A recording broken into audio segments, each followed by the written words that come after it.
we're not live. This is just recording. Okay.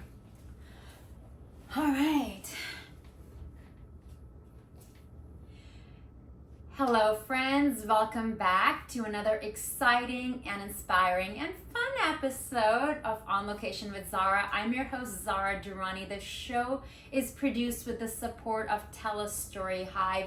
It has been my absolute pleasure to bring so many inspiring locals on the show here, feature their stories, and hopefully you found them inspiring and moving just as much as I did. Today, I'm so excited to have with me someone whose story has really inspired me. This is take 2 of our interview right now, folks. But I do believe that we're going to really dig deep here with this inspiring human being who has traveled the world. You know, he's defied a lot of odds, and he is, I feel like, a beacon of hope, you know, for so many people. And he is on the verge, my friends. He's on the verge of going to the Paralympics, Summer Olympics taking place in Paris anytime soon. When do you find out? When is the date? The scheduled date is still up in the air. Up in the air. We're gonna find, but we're gonna find out soon. You know, there's a reason why Nathan Clement is sitting here with Tour Eiffel right in the back. Because the city of lights, love, and fashion is calling him. He is on the verge of being selected for his second Paralympics in a different sport. Nathan Clement has had a very unique journey. After suffering a stroke as a toddler, the odds were stacked against him to live a fulfilling and normal life.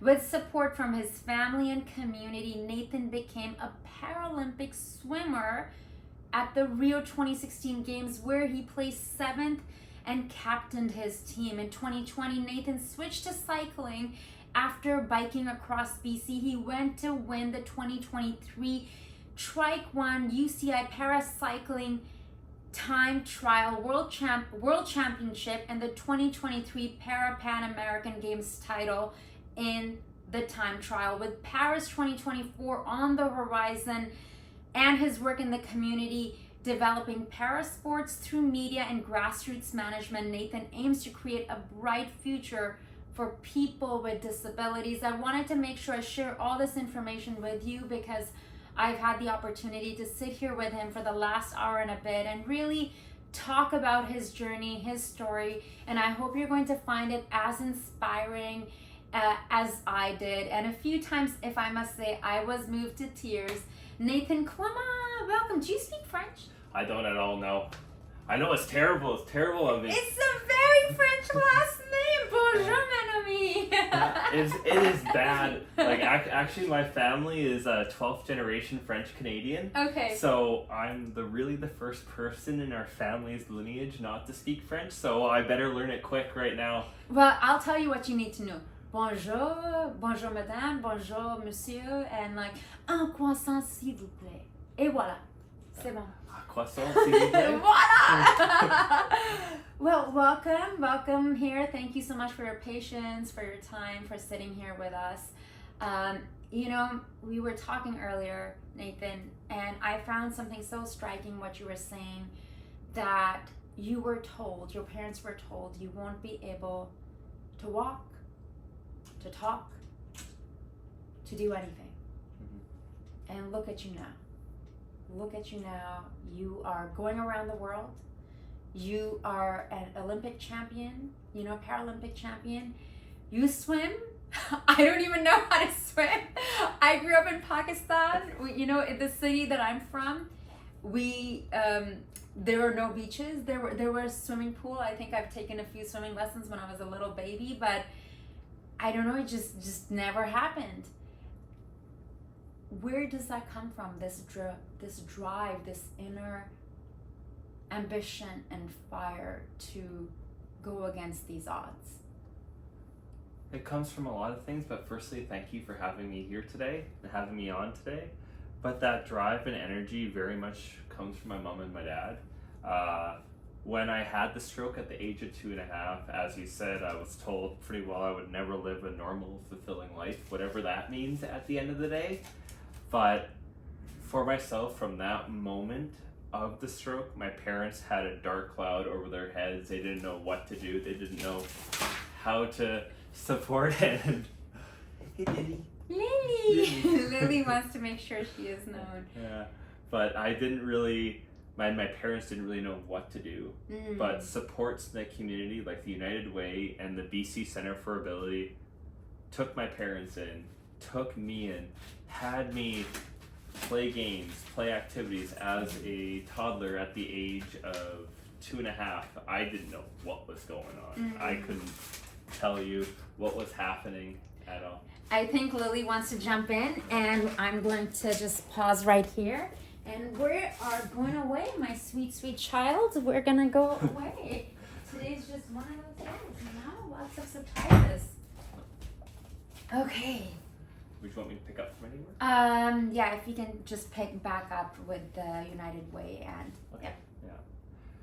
For my parents, they had that dark cloud over their head, but organizations like the United Way and the BC Centre for Ability came in, and very much with the BC Centre for Ability, for example, being told that you can't walk, read or write, or even losing a lot of that function, like when I first had my stroke, was extremely difficult. So they'd set up a lot of games with the occupational therapists I had and the speech therapists I had, where I'd be running through tunnels, I would be crawling up and down different ladders, different play sets in different jungle gyms, and also blowing bubbles, playing games like What Time Is It, Mr. Wolf, like a vocal game. So I'd be yelling, I'd be screaming, I would be laughing. And for me as a kid at that age, I just thought it was an hour, 2 hours of fun, just having a blast, hanging out with my therapists like Johanna and Morway. But little did I know that I was actually regaining function of my left arm, regaining function of my left leg, and learning to speak, learning to move my mouth muscles, learning to help my vocal cords out.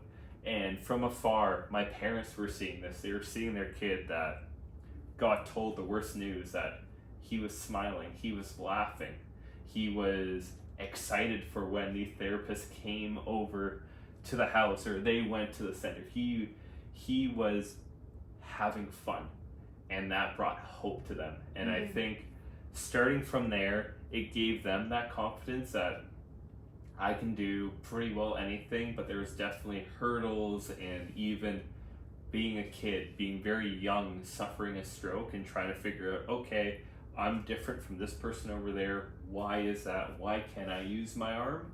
Why can't I use my leg as great as these other people around me? Was especially challenging at first, but my parents just kept throwing me into different situations, sink or swim moments, and at first, very challenging, very difficult and taxing for me, but also for them. But as time went on, that power of community and that support I originally had from the United Way, the BC Centre for Ability, but also when I joined my first soccer team, I had a coach, John Lucky, who gave me chances to play, gave me chances to be out there and get out there and put myself in moments that maybe a lesser coach or someone who was not thinking fully would not put me in. But this was a team where we went undefeated my first season. We didn't lose a single game, but there I was out on the field while a lot of these kids could run circles around me, but my coach was giving me the opportunities to try, to play and learn. And just having that helped me learn anything I can do. I may not be the fastest, I may not be the strongest, but there's one thing I can be, and that's the hardest worker. And from there, and from the work that my mom, my dad, the foundations did for me, and coaches like John Lucky really helped propel me and chase dreams and chase the uncomfortable spots, the uncomfortable zones that sport, but also life brings in our everyday. That's so inspiring. And when you're playing soccer, you're playing with like all the other kids. Yeah. But you're still, so may I ask, like,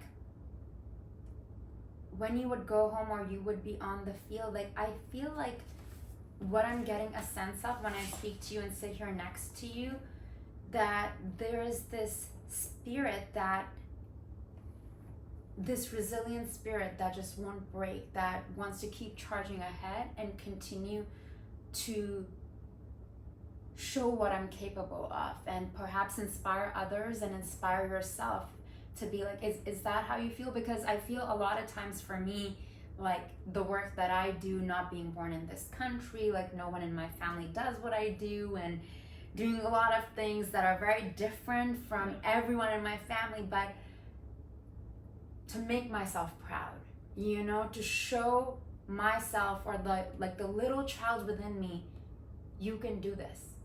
You know, that even like when you talk about work ethic, that's exactly it. That you can't beat someone who won't give up. Yeah, exactly. And I had the privilege of talking to you off camera and just hearing your story, how you're a self-starter, how you've really tried to make it your own way. And of course there's moments, there's days, there's weeks, there's months that where it feels like and it seems like, I don't know if I can get there. I don't know if I can do this, but you just keep pushing, you keep working hard. And some of the most admirable things is whether you get to that finish line you have, it's that journey, it's that process that you had all along. And even when I was a kid, when I first joined that soccer team, after my first practice, I did not have a good practice. I could barely run, let alone kick a soccer ball. So actually, as my mom, my dad, and I were leaving the field, John Lucky called my name out, and as we heard him call my name and started walking towards him, we thought we were going to have that conversation of, hey, it was great you showed up here, but this might not be the team for you, this might not be the environment. May I ask how old you were? I was 9-10 years old. Okay. So we were expecting that. However, John came over to us and said, hey, Nathan, you did a great job today. I want you to work on this drill. I want you to work on this. I want you to work on that, and I'll see you next week. And just having someone in that corner is huge, but also at times you may not have that. And I'm blessed. I'm so grateful for people like John in my life, but there's been so many other situations, and you'll probably agree with me here too, is where you don't have that person in your corner, and that only person is you, and you have to find a way through, and it's almost trailblazing. It's almost creating your own path, but it's a path that can hopefully open up for others to make those doors easier for others to get through, and those opportunities that you might struggle with now are going to be a lot easier for that next generation, that next person. And at the end of the day, that's all you can ask for sometimes too. Completely. I remember, I think this is like 2 decades ago, I was like 20 something, getting into modeling here and in Vancouver, and you would barely see any billboard with anyone who was South Asian or Middle Eastern. Like that was just like unheard of. And then anyone who looked like from my part of the world was just, you know, and so you internalize those things. But then there was something inside of me that, you know, when I would go for jobs or castings or whatever, they would want to see me for odd things that, you know, I don't even want to talk about, that, you know, I was like not even a name, and just like this girl number this. And I just knew I had to go out there and create my own work, because I was sick and tired of being put in this category, and I just didn't even know where to start, you know. So it's like, it's been a lot of trials and tribulations, and a lot of like moments by myself of like, am I crazy for wanting this, or like the roller coaster of up and down, but you just keep going because you know there's a desire inside of you, this like fire that burns inside of you, that wants to share stories, that wants to connect and communicate with people. So coming back to you, swimming. You know, how do you go from swimming as therapy to you getting into it as a sport and then going to Paralympics? Like, what a journey. I think for me, it really started out as someone who suffered a stroke, but also as somebody who acquired a disability. And I know I'm not the only one in these situations. What the water allows and what the water creates is movement, it's freedom, it's that ability to just be able to control muscles you would not maybe be able to control on land, at least in my case, and have a little bit more freedom. And it's just, I was very lucky. I had great instructors back at the pool I was at. And actually, a funny full circle thing, one of my instructors I had at the pool turned out to be my first swim coach. So it's funny how that full journey kind of went there. And for me, starting out doing lessons from the ages of 3, 4, 5, all the way till I was 7 years old in 2001, where the pool I was at shut down for renovations. I loved my lessons. I loved everything I was doing there, but pretty well when that happened in 2001, I was without the pool, and I kind of lost it and kind of got separated for a little while till a friend in late 2008 invited me to go watch one of his swim competitions, one of his swim meets for a high school race they had going on that weekend. So I went there, and just when I got there, I saw my high school there, and I kind of had a feeling, was like, dang, I wish I brought a swimsuit. I wish I brought a swimsuit right now and I could hop in the water and race for my school, because that was actually an opportunity I had at that competition. But I sat down with the coaches from my school and I asked them, hey, can I swim? Can I swim for you all? And they were like, sure, we'll get you in at the practice next week and we'll just see how you go from there. And it's pretty well like a situation in soccer where I had everyone else just doing circles around me. I couldn't keep up. I could barely keep myself above the water when I first got in the water and first started training to do freestyle, training to do butterfly, training to do the main strokes. But I had coaches, I had supports who gave me that confidence and gave me that belief and gave their time selflessly to help support a teenager that was struggling at first and trying to figure out, okay, is this right for me? Is this something I can do? And that kind of belief from others and that support really helped prepare me to, when I could swim, when I could race, when I could compete, to go outside of my comfort zones. Because like anything we do, you're gonna have your peaks, but you're also gonna have your valleys too. And they really tried to help teach me to ride the wave, ride the storm, because it's ever evolving and it's always ever changing. And just the whole journey of how swimming started to getting to go to Rio in 2016 and getting to race for Canada and getting to compete at the games was something so special, because in Rio and even leading up to Rio, I was not supposed to be on that team. They projected me just to miss the roster, but anything's possible on a race day. And at the trials, I qualified for Canada by fractions of a second. I squeaked into my first Paralympic team, but just being able to go is a gift. Being able to go is a privilege. And that was so full circle and amazing, just even being able to be in a conversation of going to a games, let alone going to one like that. That's remarkable. You were talking about like the peaks and valleys. When you're going through that, whether it is, like placement or, of course, something you were mentioning earlier, that it is a win just being there, being part of the race, and, whether it's like Rio or somewhere else, just showing up, that is a major win. And I completely agree. Even training, defying so many odds, like even that is a massive, massive win. But when you're going through those valleys, like what do you do for self-care? How do you get yourself out of that mindset of, when you're questioning your decisions, or you're questioning the path you're on, or if you've had a tough day training and you're wondering, am I going to make it or not? And perhaps, if you're anything like me, it's like I have moments of like feeling I'm on top of the world, everything is amazing, to like very opposite voice, internal critic is turned on, volume to the max, and just the self-criticism is through the roofs. Yeah. So how do you deal with that inner critic, or any kind of like, voice that questions the path you're on? It's always tricky, because often when a lot of us, our biggest critics isn't our coach, it isn't our parents, it isn't your friends, it's yourself. And sometimes because you're so internally focused on what you're doing, you don't see that progress that you're making yourself on the outside that maybe others will notice right away or be able to pick up on. But one of the biggest things is I'm a very emotional person.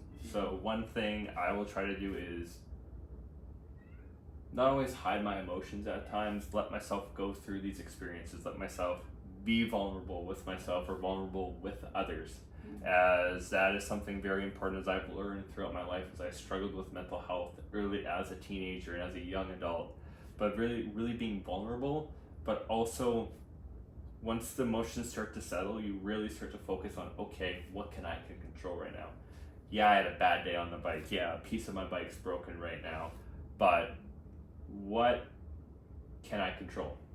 Because me complaining, me whining about something is not going to make it magically appear or magically change. So it's doing things that matter to you. Like for myself, I know going for walks is important. So getting out on a nice summer's day like it is today in Vancouver, going down to Kitts Beach, going to Granville Island, or just going somewhere, as I live in the Kitsilano area. So I have these beautiful spots all around me, but also connecting with friends, connecting with something you're passionate about can be huge too, because everyone has little spots that they love in their own city, in their own community, or in their own area. And just really trying to find what matters most to you in those moments, and even disassociating from the problematic situations can be very huge and very vital, and just helping yourself have that separation for 15 minutes, 20 minutes, because it can be difficult at times when you're so goal driven, when you have a big vision of, I want to be doing this, I want to be doing that, I want to be a world champion, I want to be on this show, I want to be doing this and that. And sometimes it's so easy to get lost in that, and no one's perfect at the end of the day, and we all have moments where we do go through that, and it's tricky. But with time and with experience, you start to learn, okay, these are the needs that I need right now that I can follow. And sometimes that can be the biggest difference and the biggest separation, the biggest help in going through a lot of those emotions. And I completely agree about feeling your feelings. Like, it's just so, like, as a performer and teaching yoga, and like in my journey over the years, I think it's like having a good circle doesn't mean it has to be a big circle, but people who do love and accept you. Like a couple of days ago, which is Monday, today's Friday, when I decided I'm gonna go to Paris, and my inner critic was very loud. My fears were through the roof, and insecurities and all of that. And when you see my social media, you're like, that is not the picture I see, but it's reality, because I'm a human being like everyone else. We all have these myriad of feelings and emotions, which are so valid, because I will never be the type of person who says that, oh, just focus on being positive all the time, because that's sort of toxic spirituality. And I have this really great friend who is in film and television. She's an award-winning producer, and we've had her on the show as a guest. And I was just sharing with her what I was going through, and that's our thought process, what we do. She lives overseas, I'm here, she's in Germany. And I was just sharing what was on my mind, and like later on she's like, take it easy, you're so tough on yourself. And after 2 days of the challenges, I finally decided to put it out there. Yes, I am going to Paris, and positive things started happening. I took time to sit on my balcony and journal and give myself permission to feel, like, what is the fear? What are you afraid of? Instead of like running away from it, and then just like, getting through, because so much of the work you guys do is you're challenging your body, and I'm sure there's days your body is like, I don't want to go past this limit. Yeah. This is my limit. Like I'm stopping here. I don't want to go past this. And then getting upset I'm speaking for myself. Like, and if I get sick or whatever, because I'm pushing, I'm burning my, the candle at all the ends. Like last time I was in Paris, first 2 days I was good. The whole time I was sick, but I had all this work to shoot, all these photo shoots to do, brands who'd already paid me, and it's my name, right? Yeah. And I did above and beyond what they asked me because I know that is my name, yet at the same time having self-care and compassion for myself. So this time around, I'm like, I gotta make that time. Like you gotta like the balance of like overperforming and making yourself proud, and then also it's such a, I mean, you guys take it to world-class level. So, you know, you were mentioning earlier that for you, like having them, you know, to disconnect from the work part, the training part, and like time to yourself is really important. Like, do you meditate? Do you like watch movies other than walking? Like, what are you doing to just like disconnect from the competing element? I'll often I do watch movies sometimes, but I also will like have baths.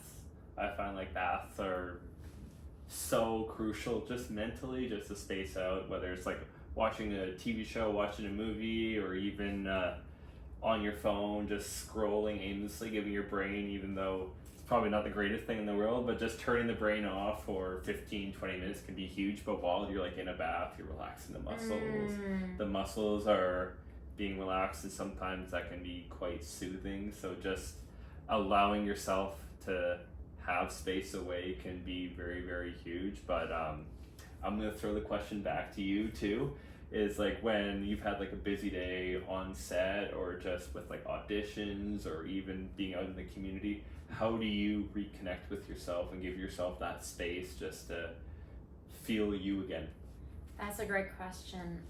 You know, having a dog, I have a dog and a cat, but with the dog, low-key walking him, and even if there have been times, Nathan, there's like a windstorm, it's snowing and the conditions are so bad and I'm not having a good day, but I have to walk him, rain or shine. And people will say to me, or like post an Instagram story because they know I'm walking out, they're like, haha, I feel sorry for people walking their dog.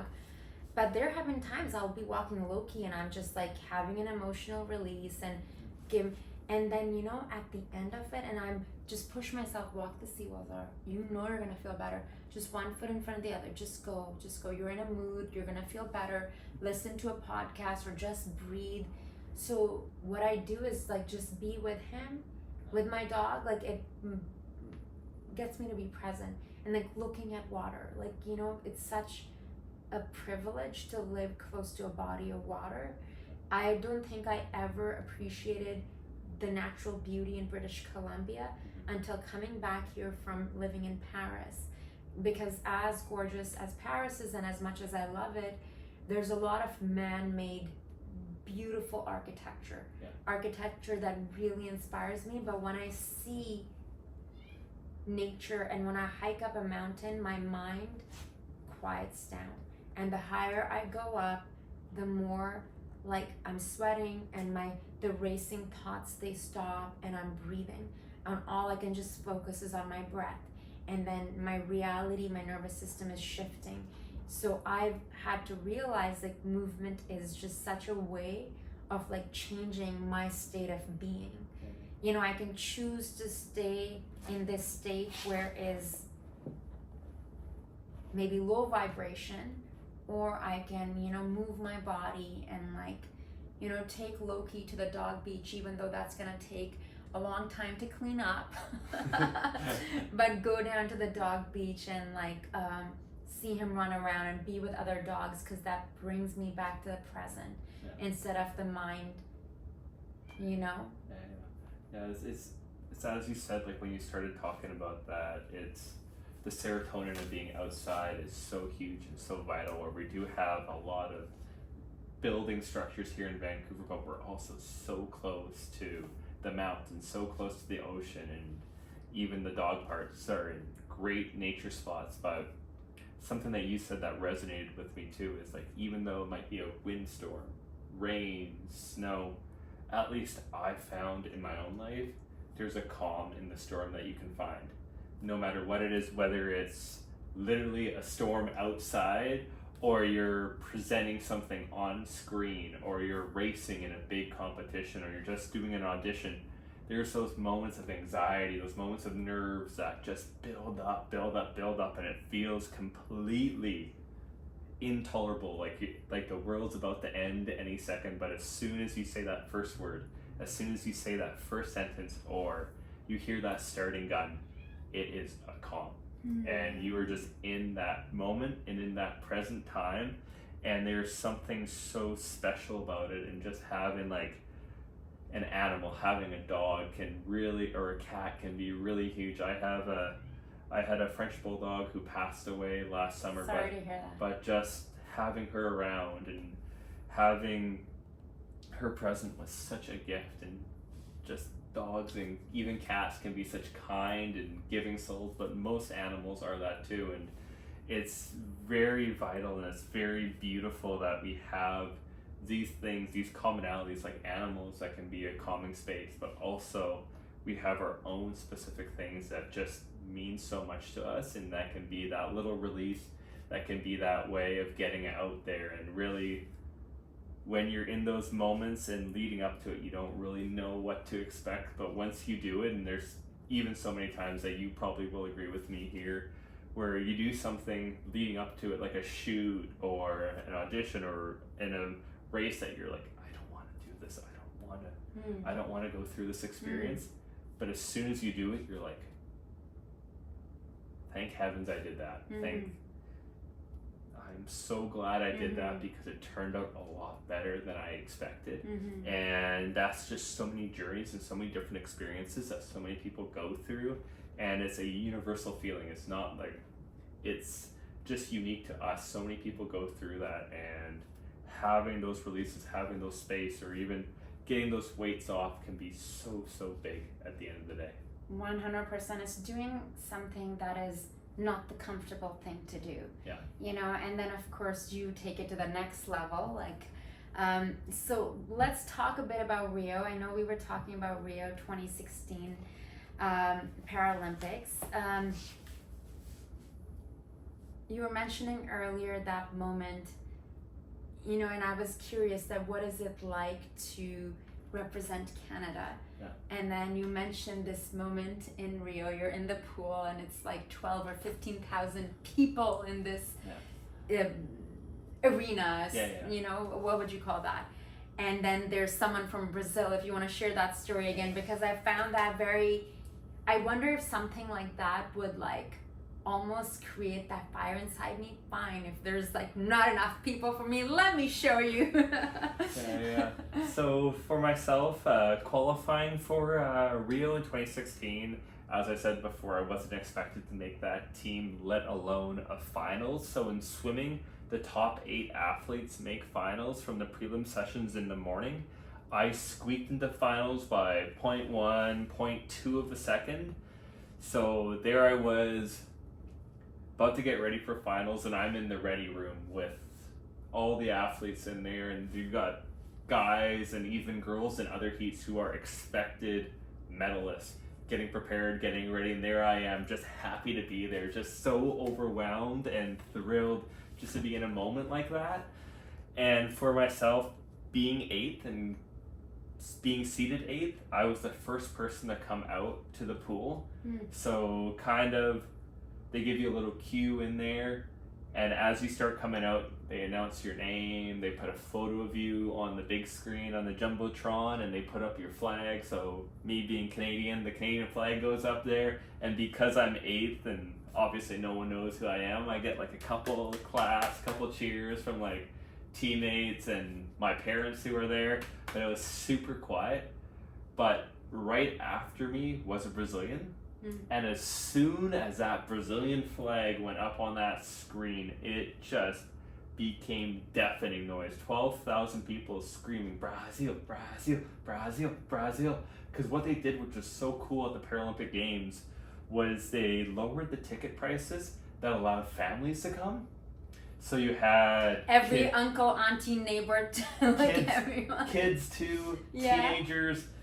Mom, dad, the whole family came out there, so it was almost like a college football atmosphere, and there were like a Brazilian soccer game, football game atmosphere in there, where it was so loud, so deafening. And as I was on the pool deck in lane 8, I have those supports when I get ready to swim.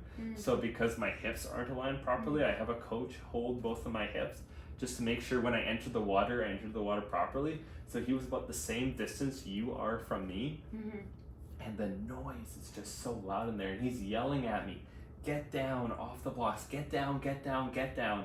Because they have to delay our race because it's so loud in there.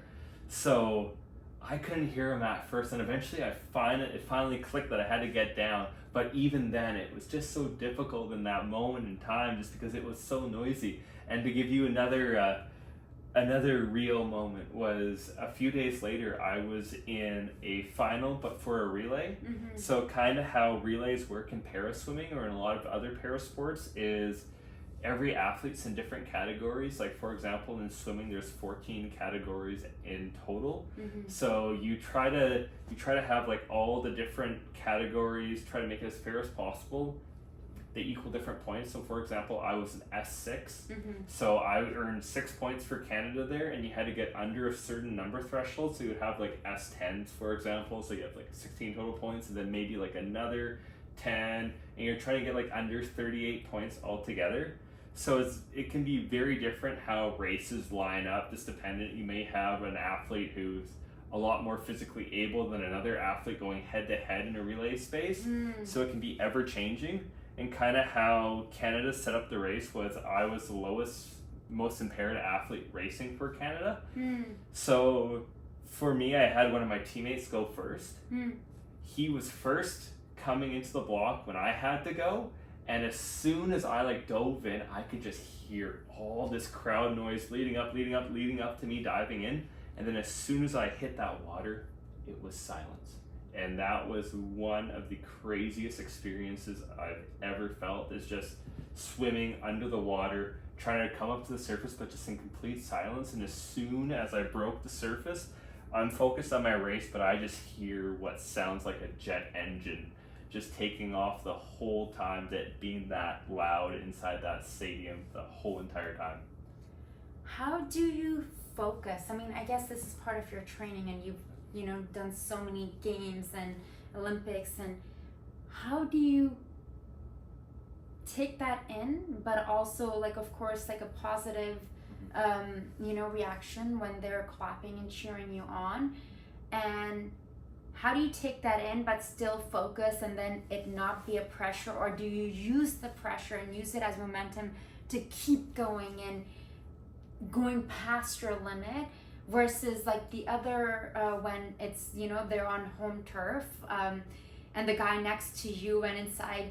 Of course you guys probably have this in mind. Like I watched the David Beckham documentary, like he talks about the experience of that, and like I watched it like all in one go. I think it was when I was going to Paris last, because I found it so fascinating. Like I do think there's something truly remarkable about like someone devoted to like one sport or two sports, and they just want to take it to the nth degree, going past all ideas and beliefs, and and how it is to be on your home turf versus when you're not, and then how do you use when you're not, like the Brazil guy, like how do you not allow it to affect you?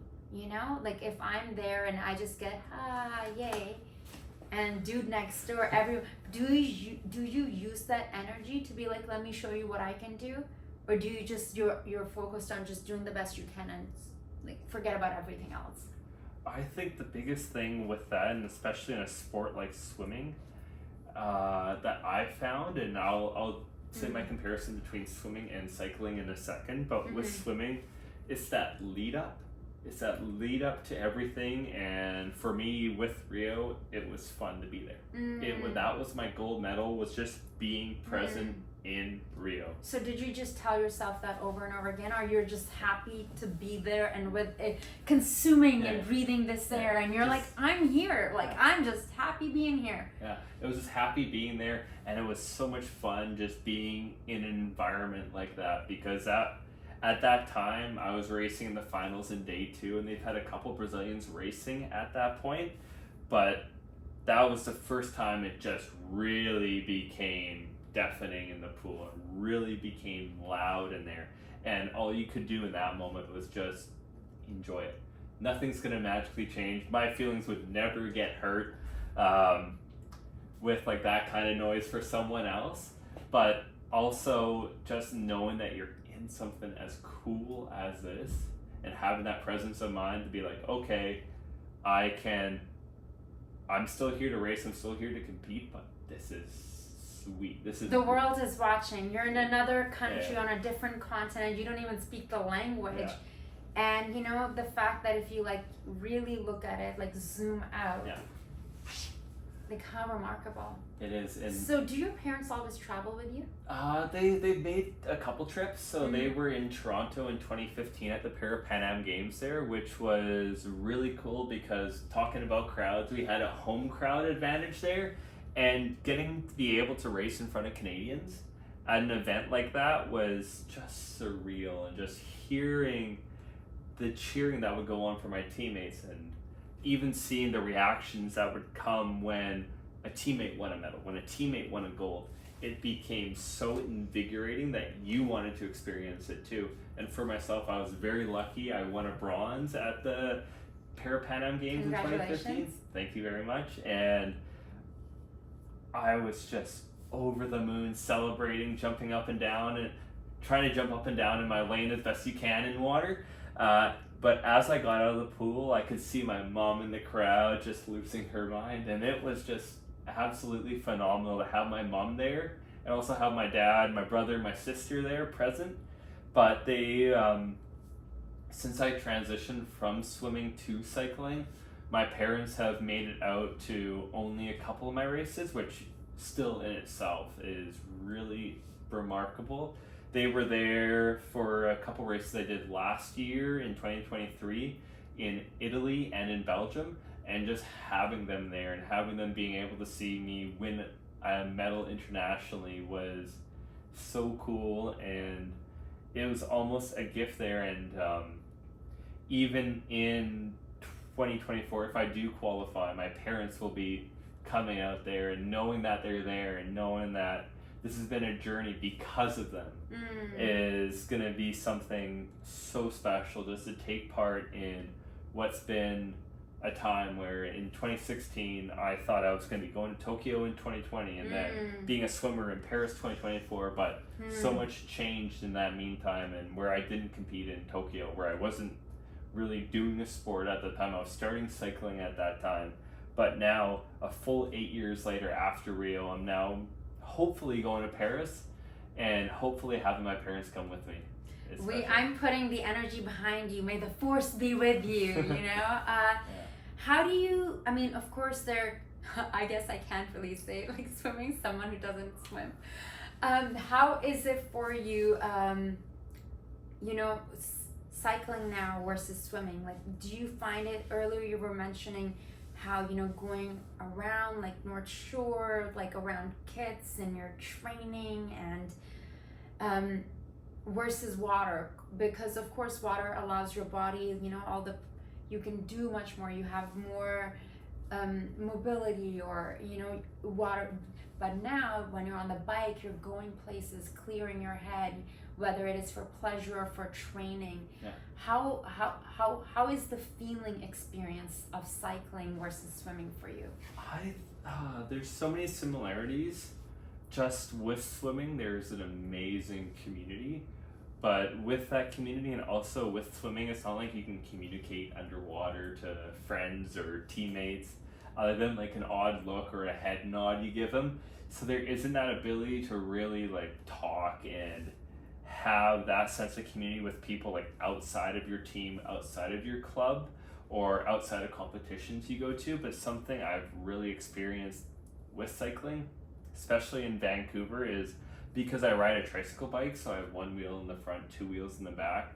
There's often so many times people have questions of, why are you even on this thing? What's going on? What's happening? And that's almost an avenue to start a conversation, an avenue to introduce someone to the world of parasport, but also what it means to be an athlete with a disability, but also just as a person with disability, just trying to get the most out of their day. And it's funny, I used to ride a two-wheel bike, but it was just too unsafe for me at certain points, so I transitioned onto that trike. But even when I was riding a two-wheel bike, I would have people come up to me, people start a conversation, or even just start riding with me, and I'd have strangers join me for an hour, 2 hours, even a whole ride, and then we kind of reach our ends and we just say like goodbye to each other. That's the last we ever see of that person. But that sense of community in cycling is so special and so unique, because when you're able to open up with someone, they open up with you too, and you get to learn so much, hear some incredible stories, as you probably agree with doing a lot of the community work that you do. Sometimes you'll go over to someone and you just start a conversation. Before you know it, this is the most interesting, the most fascinating person ever, and how open and how candid some people can be. It's really a gift just to be able to have these kind of conversations. And with swimming, it's incredible, but there's barriers in that way, in a way. But with cycling, it's just being out on the road, or being on a bike path, or just being in a park. Before you know it, you could end up being there for 30-40 minutes just talking to someone, and it's crazy how small interactions go so far. And just like great for mental health too, to get out on a day like today, or any day really. Like so what has the prep for Paris been like for you, for the Paris Summer Olympics, Paralympics? How long is, for those who don't know, how long does the training look like for you? When did you start prepping for this? So I first got into cycling in 2020, and I didn't really know what to expect fully with my Paralympic journey, just because getting into a brand new sport, you don't want to be thinking, okay, I can go to a games in X amount of years. But slowly, as things started to develop and I got onto a trike bike, I realized that, okay, I have some fundamental skills that are helping me right now and really helping my progression. Now, with the last couple of years, I started riding a trike in actually June of 2022. So I've come up on 2 years of being a trike rider now. And in 2022, I raced for Canada for the first time internationally. But in 2023, I was very fortunate to win a world championship in my main event, the time trial. And that was something that I thought I could do, but I thought was a few years away at that point. And just winning that didn't give me a guaranteed kind of lock for the games, but kind of made me feel like, okay, things are going right, but this isn't a time to rest. This is not a time to relax. You still have so much work to do just to even get to these games and get to this opportunity. So pretty well from winning the World Championship in August of 2023, I made sure I took some time off the bike just to let myself go through the emotions of actually doing something as crazy as winning one of those things, and then slowly building my way back into the bike, because these are long seasons. These are long years. So when you won this championship, where was it, and what does that look like? So how long did you ride for?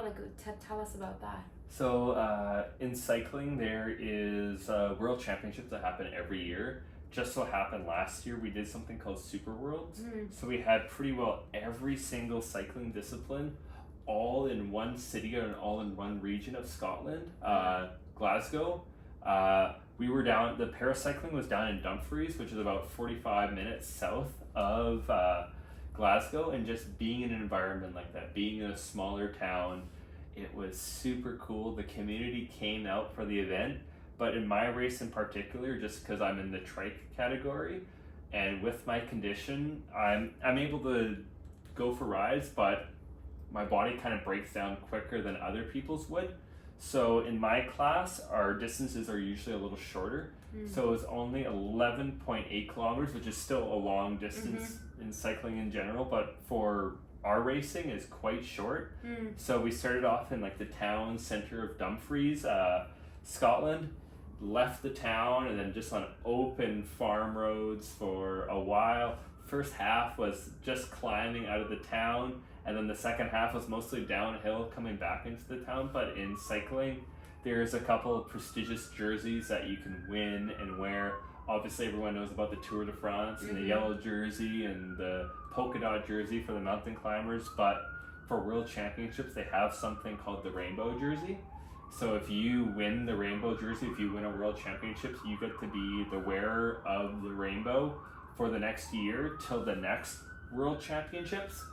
So winning the rainbow jersey, I was able to get my own rainbow jersey, which I've hung up in my apartment, and I also You're like, I don't even wear it. It's like in framed. It's a white jersey, which I know I'm gonna like dirty at some point. Yeah. So it's like I need to keep that away from me at all costs.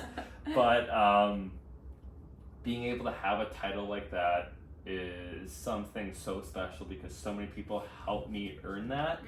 And even with that is, I feel, and I know some other athletes who have won it feel, is a responsibility to have a title like that is to help others get to that point too. So kind of throughout, like this year you were asking about the Paralympic journey of what it's like leading into Paris. It has been a lot of work around helping myself train, but also setting up pathways and setting up foundations where I'm very lucky that I'm hopefully going to Paris in 40 days time and racing for Canada, but also setting up a path where we can have another world champion, where we can have another rainbow jersey wearer, and also other athletes who get to go to the games, say in LA in 2028 or Brisbane in 2032 or wherever it's going to be in 2036. And hopefully Vancouver. Hopefully Vancouver and stuff, Yeah. but hopefully Canada. Yeah. But so tell us a bit about the training. Like, are you training 5 days a week? Like, how many hours a day? You know, what does training look like? What are you doing? So for me, actually training less is more with my condition, because with my disability, I have dystonia, which is very similar to cerebral palsy in a lot of ways. With fatigue and with exhaustion, my body starts to break down. Like I won't be able to control my left arm. I will get little bits of brain fog here and there. So it can be very difficult for me to go hammer out 20 hours on the bike per se. But what I can do is utilize a certain amount of training hours I do have. So doing a lot of kind of like light, easy, what we call endurance riding around Vancouver, where I'm not going crazy hard the whole time, but I'm going at a pace that I can control. If I was to ride for 5 hours plus, I could hold.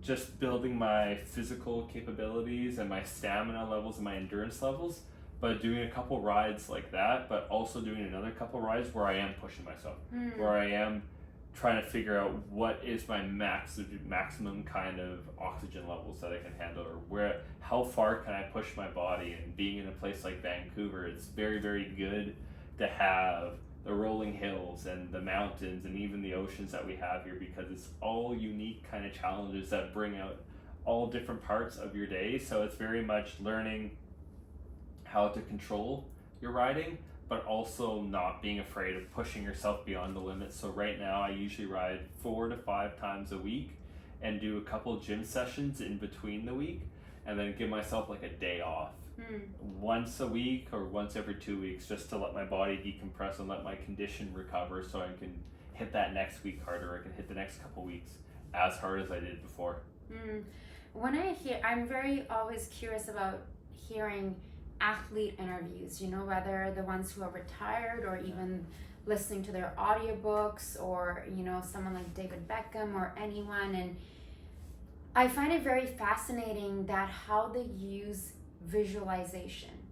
You know, I had Jay Demerit here, who is the former captain of Whitecaps, and he mentioned that how, because he's American, of course he's been living in Canada for many years now, and he mentioned going to the UK to represent his country, and he had this eye injury, and that resulted him not leaving a dark room for like, I think 6 weeks or 8 weeks, and his whole career for him was like riding on this, and the whole time he's just visualizing, if this person does this, this is what I'm gonna do, this is how I'm gonna.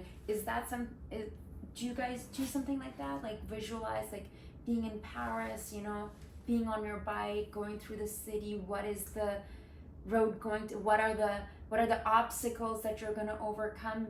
I mean, at least like in the books that I've read on Power of Subconscious Mind, they talk a lot about how athletes that in sports, they use this a lot to visualize that they win off the field even before they win in real life.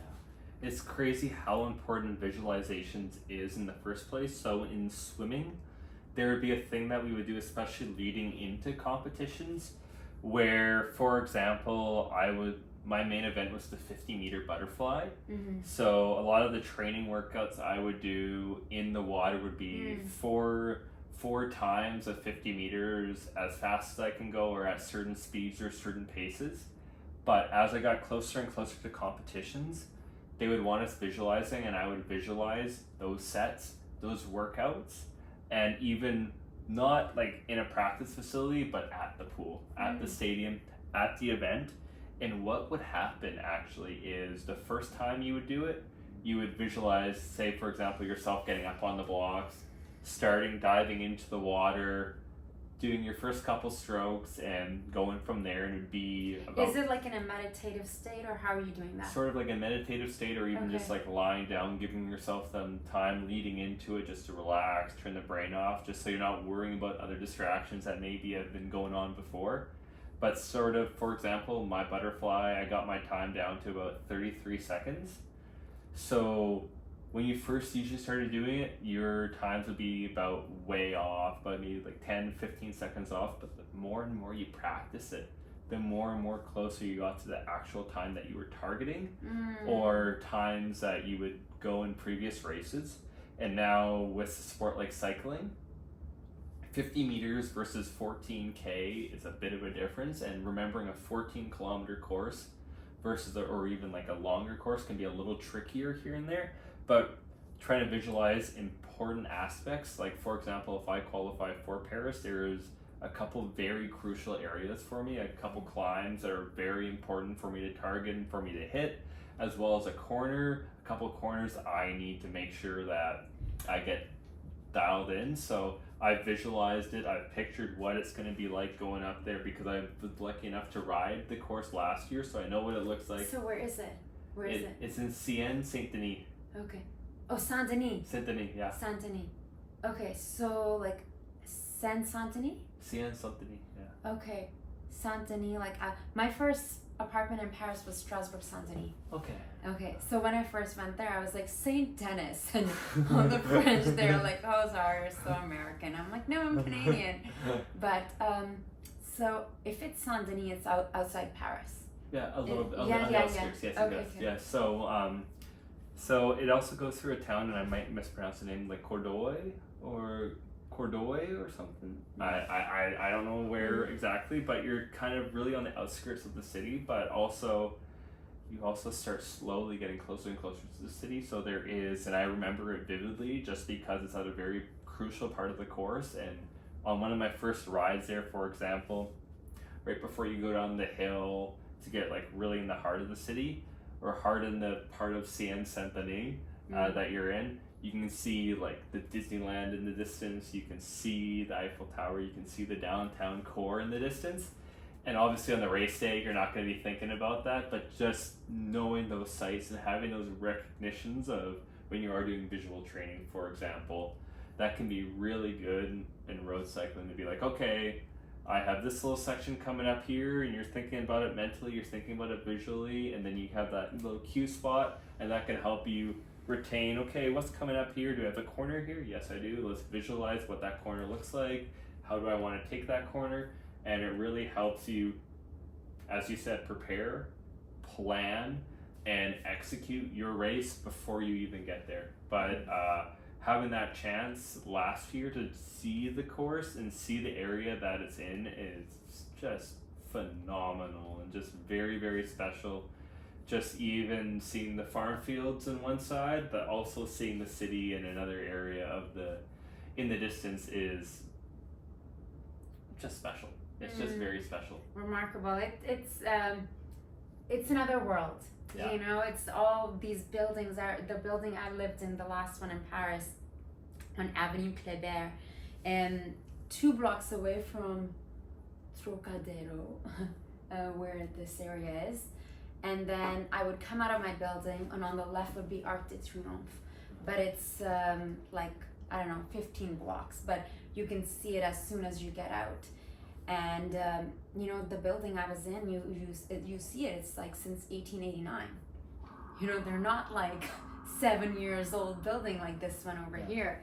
So I feel like what you shared about visualization, you know, it's just so remarkable, because not just athletes, like anyone who's watching, and I feel like you like verbalizing this and sharing your story with me is just inspiring me. For me, even though I'm just going to attend and view and document the Olympics in Paris, and you are as well, to participate, but even for someone like myself to, you know, when things started shifting for me, getting out of the fear state into it's going to go well, and trusting more and leaning into that good things do happen, and you know, going through the feelings, and then just something, it was almost like the dial turned right, you know, before it's on this side, like, and you know, even getting to the airport, like now, there used to be a time where I was always running late, and I'm just like now, like, no, I will go with plenty of time, because I want that peace and serenity. I want the experience to be calm.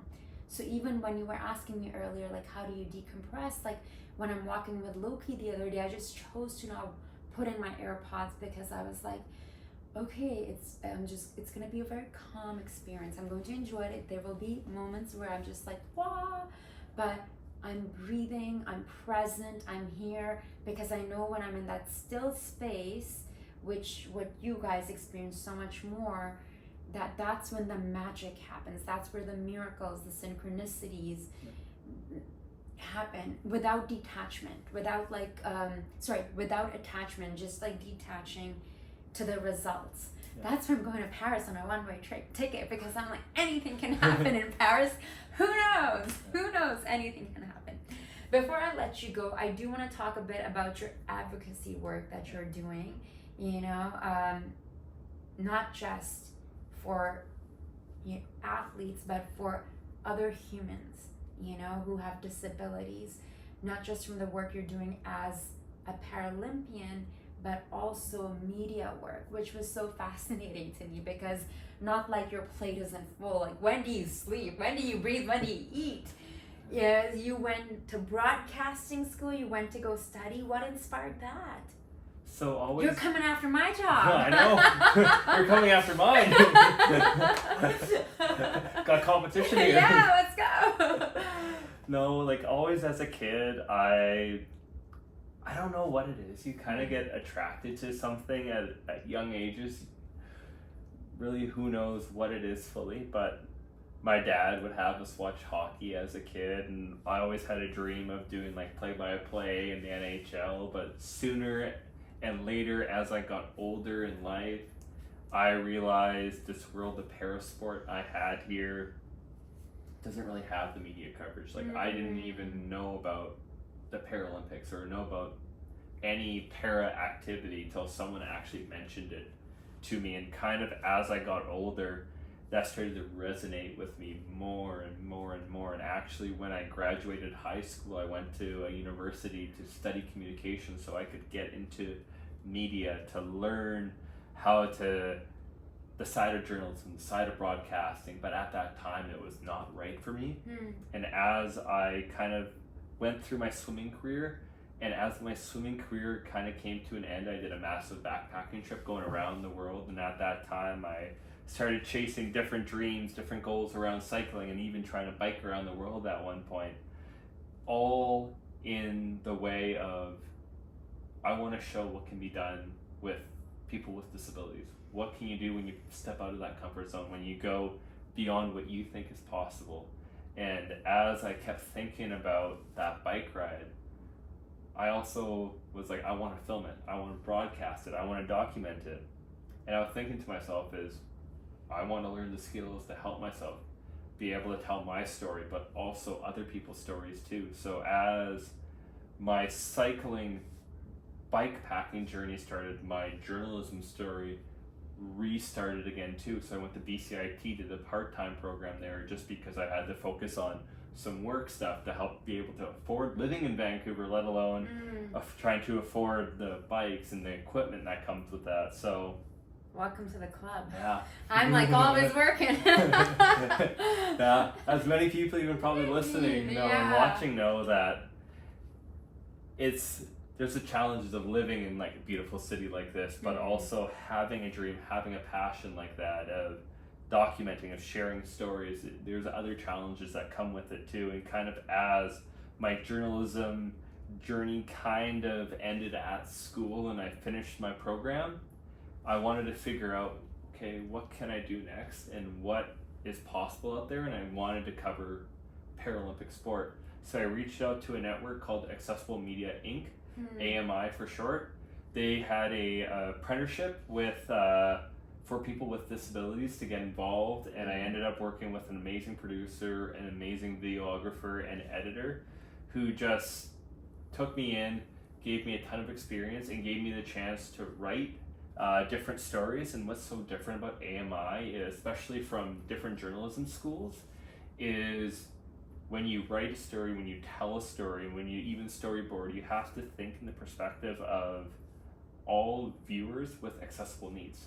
So how you show someone moving is going to be very different for someone who has a visual impairment. So being able to write it in a way that kind of makes everyone feel included in the story, that everyone knows kind of like, for example, that person grabs the glass. Well, you can't say like, oh, that person goes for a drink. You have to describe, okay, the motion, the movements. Like Nathan uses his right arm to grab the glass and pours the tea into his mouth, and sort of describe it in a way that gives detail, that kind of flourishes the story. And for me, doing that really kind of showed different accessibility needs.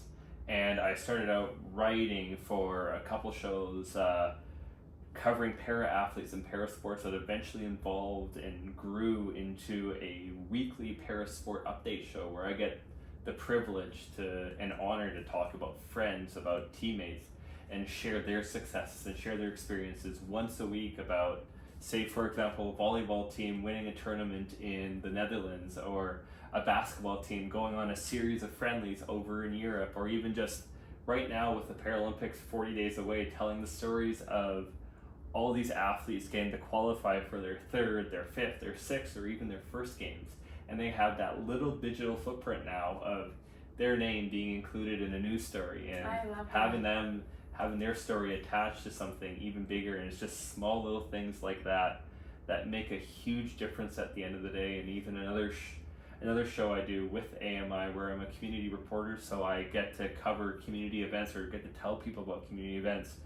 But I get to have a unique perspective where I got to think about, okay, how can wheelchair users get access to this? Is there going to be seating at this event for someone who may need time to sit down, may need time to relax, and maybe can't be able to walk long distances like someone else can? Will they be able to sit down, or are there auditory needs that you need to take into effect, or visual needs that you need to really think about for a lot of the stuff in the community? So with that media work I get to do right now, it's kind of showed me is like, okay, there's ways to broadcast, there's ways to tell people's stories, there's ways to make media accessible for everyone. And there's so many beautiful ways of telling that, and there's so many incredible stories. Like you probably can say from a lot of the stories you've covered of other people or just other events you've been at, just you meet a unique person and it's like, wow, this person's incredible. But I think what you're doing is you're using your platform to highlight, and you're probably some little kid or an adult needs to see that, where you come from, where you are now, and that this is possible. Yeah. How you've defied all these odds. Something that comes to my mind is like the hero's journey. Like I'm sure there have been days that, for you, correct me if I'm wrong, where sometimes even getting out of bed can be challenging, whether it's physically or emotionally. Yeah. But continuing to go, and when you're working for a purpose that is bigger than you, it gives you the fire to keep going. Yeah. When your mission is bigger than yourself, more than your pride, because I think the work you're doing is to be of service, to help others, to pave a path so others can see you when they watch this show, when they watch, you know, your other show, or like your social media presence, a reflection. Like, I can relate, but in a different manner. It's like not seeing people like me in media when I was growing up, or in television.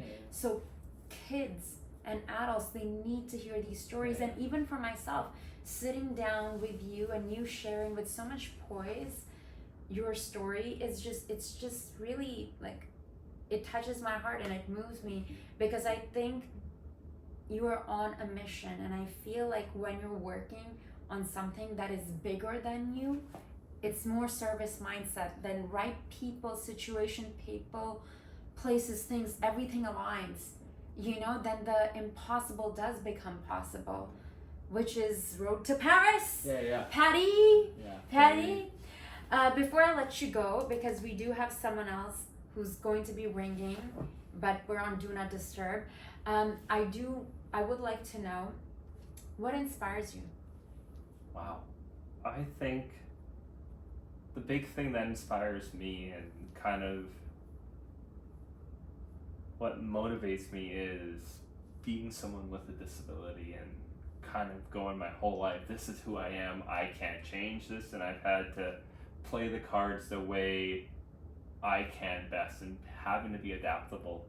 And in that life, I've had so many people who have selflessly given support to me, given time to me, and helped educate me, show me what I can do with my condition, what I can do with my disability to reach my dreams and reach my goals. Because, and this is something I say about parasport all the time, is especially how we started out the Stoke Manville Games for people who suffered injuries in World War II, and that gave them a chance to be active, to rehab, to rebuild, and just the generations of things that para-athletes before us have gone through. There was a time where they weren't being paid. They'd have to pay for their own equipment, and the costs of equipment are absolutely astronomical, especially back in the day too, where it wasn't even covered on different networks, or there wouldn't be news stories, but these people paved the way for us and gave us these opportunities to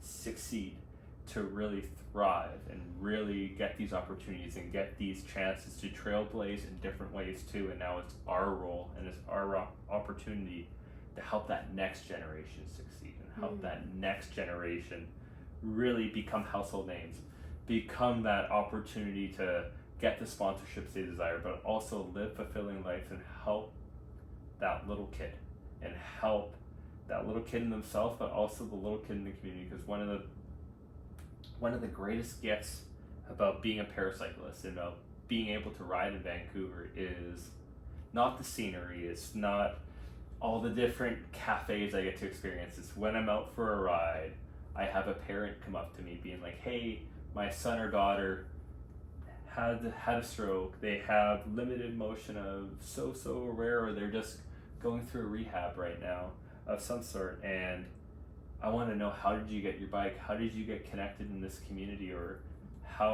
what's the right way to help my son or help my daughter find something they love?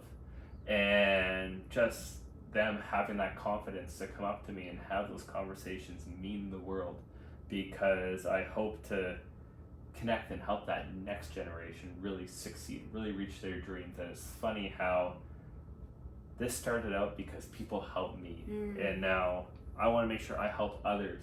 Then who knows, those other people are going to help that next generation after them, and it's that cycle that's just never ending of giving, getting, and then giving back, getting and then giving back. And we are so lucky to be where we are now, and often, no matter what it is, we will find ways to complain about this, complain about that, but change is the only way to make it happen and make it possible. So it's just doing that work. It's taking that time now to help someone down the road that you may not even see the fruits of your labor at this point, but knowing that that work is going to something special and trailblazing and creating a new path is something that you probably agree with too, in all of your journey and all of things you've gone through. You're creating a path for yourself, but also for others in that wake too, and that is something so special. And for me, just knowing hopefully that I can help one person would mean the world.